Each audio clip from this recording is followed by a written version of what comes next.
আসসালামু আলাইকুম ওয়া রাহমাতুল্লাহি ওয়া বারাকাতুহু। হামিদুম ওয়া মুসাল্লিয়ান আম্মা বা'দ। সম্মানিত দর্শক মণ্ডলী, আজকে একটি বিষয় নিয়ে কথা বলার জন্যই আজকের এই ভিডিওটি। আপনারা লক্ষ্য করুন, ভিডিওতে লোকের সংখ্যা খুবই কম, ভিড় না বললেই চলে। অথচ এই টাইমে আসরের পরে আসলে এই জায়গাগুলো ফাঁকা থাকতো না।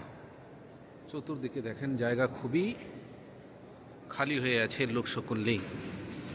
এখন আপনারা জিজ্ঞাসা করতে পারেন যে এর পিছনের কারণ কি, লোক কেন নেই?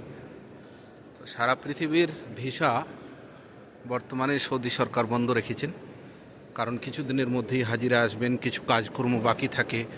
মসজিদে নববী হোক বা যে সমস্ত জায়গায় হজের ইবাদত চলবে, হজের ইবাদত করবে, ওই জায়গাগুলোতে কাজ এবং বিভিন্ন ধরনের পরিষ্কার পরিচ্ছন্নতা চলছে, যার কারণে উমরা ভিসা বন্ধ করে রেখেছেন এবং কিছু দিনের মধ্যেই হাজিদের আগমন হবে, যার কারণে ভিড় খুবই কম। আপনারা দেখতে পারেন।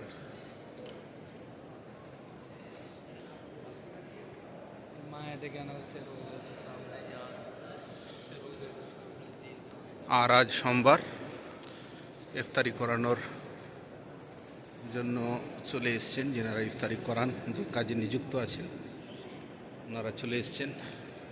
সামনে দেখুন,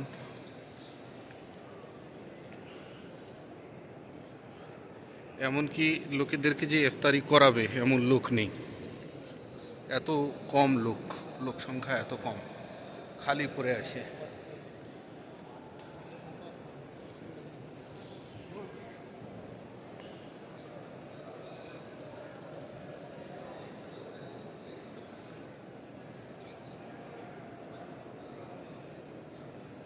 এই হচ্ছে ব্যবস্থাপনা।